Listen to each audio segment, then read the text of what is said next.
What's up, guys? Chris TV here, back with another video. Today I'm gonna be telling y'all about Stone Cold Steve Austin's 2001 heel run. It was practically like the worst heel run in probably WWE's history because while I do kind of like the heel run because I do agree it was a bit terrible because Austin went from a badass face to a guy who a corporate guy who hugs Vince, his biggest rival. It just didn't make sense at first. So, and think it could be booked a lot more better. So today I'm gonna be telling y'all how I will book Stone Cold Steve Austin's 2001 heel run. Now, starting off, we're gonna start off at WrestleMania 17, the pay-per-view where Austin turned heel.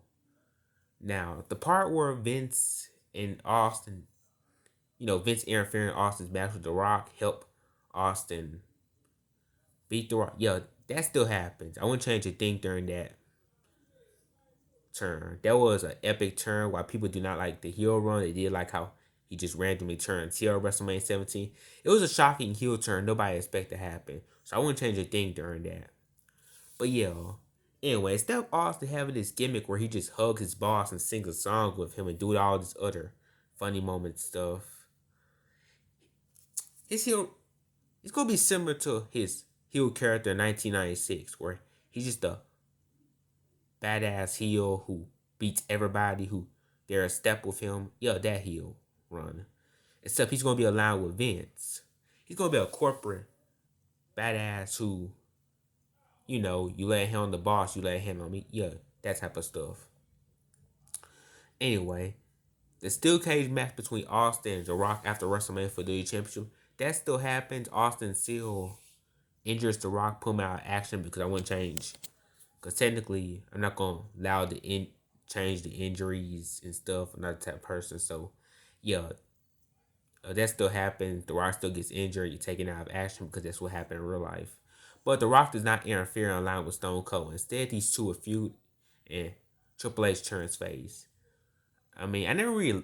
While I do like the two-man power strip, I don't like the way they get aligned because while Austin wants to align with a person who, tries to ran him over, the person who ran him over and got him out of action, that just didn't make sense.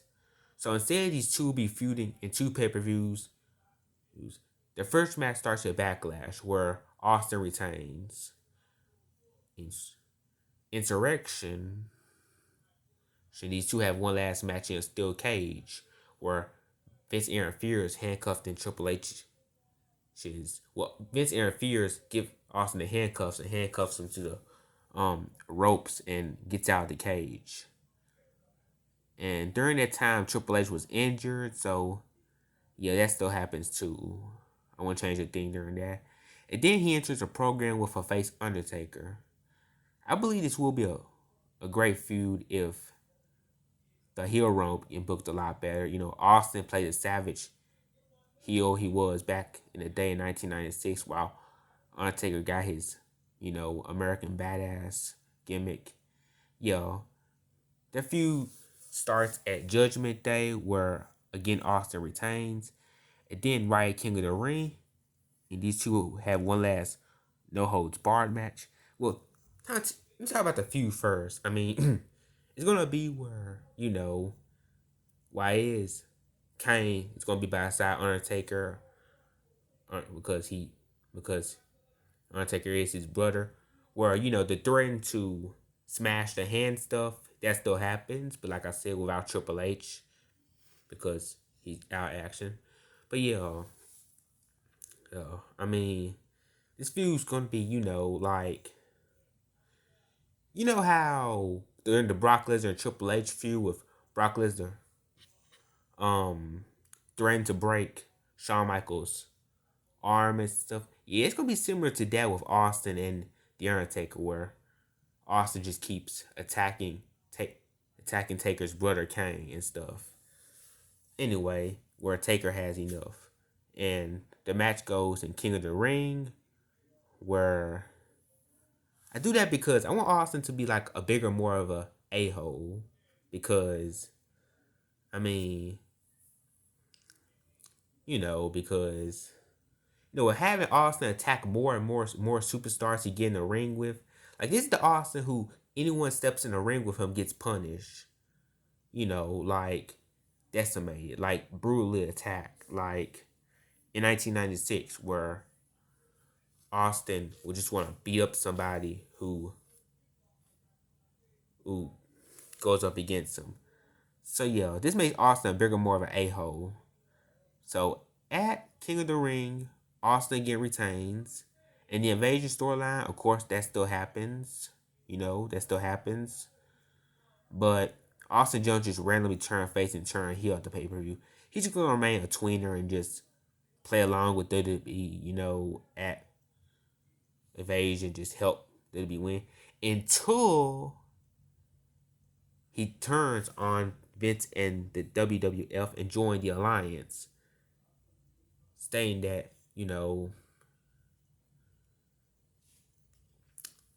stating that he only used Vince to get back on top and stuff. He only decided to align with Vince because Vince is the only key to reaching the amount of top guy. Because Austin's the face of the company around that time, but he wants to be like not only the a-hole who ran through anybody, just the clear top guy, like the number one, the one and only, because it's just Austin Rock. But yeah, but without guy back, so Austin could take the crown. Anyway, the Kurt Angle Austin feud still happens, but Austin never wins the. But Kurt Angle never wins the championship against Austin Unforgiven when he makes Austin tap that would make because that would make Austin's heel turn look weak. Instead, Austin it just stuns her and retains.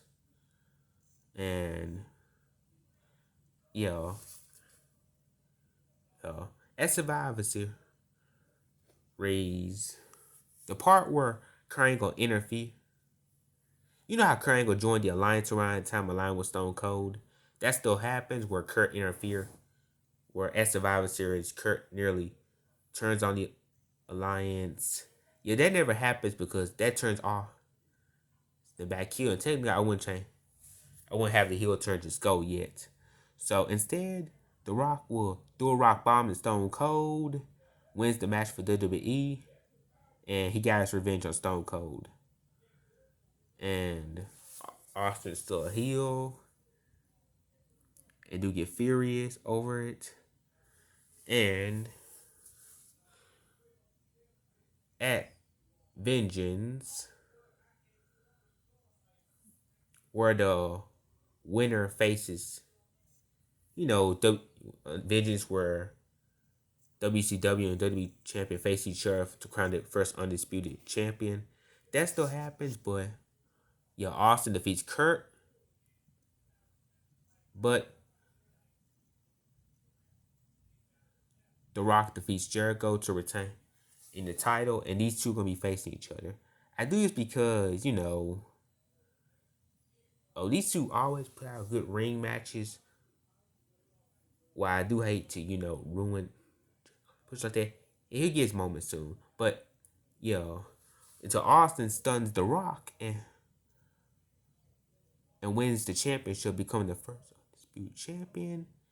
And of course, the crowd goes roar because they want Austin to drop the title. So yeah, these two continue feuding for like the Royal Rumble where Austin retains. Triple H still makes his return to the Royal Rumble and wins it and face Austin at WrestleMania 18 in the main event for the Undisputed Championship. But it's not going to be like the storyline with Chris Jericho where, where Stephanie gets involved. Instead, and, oh, Stone Cold becomes a Paul Heyman guy and align with him. because Paul Heyman was with WWE around that time. So and he was with the Alliance. Paul Heyman was in the Alliance just like Stone Cold was. So it would make sense for this pairing to happen.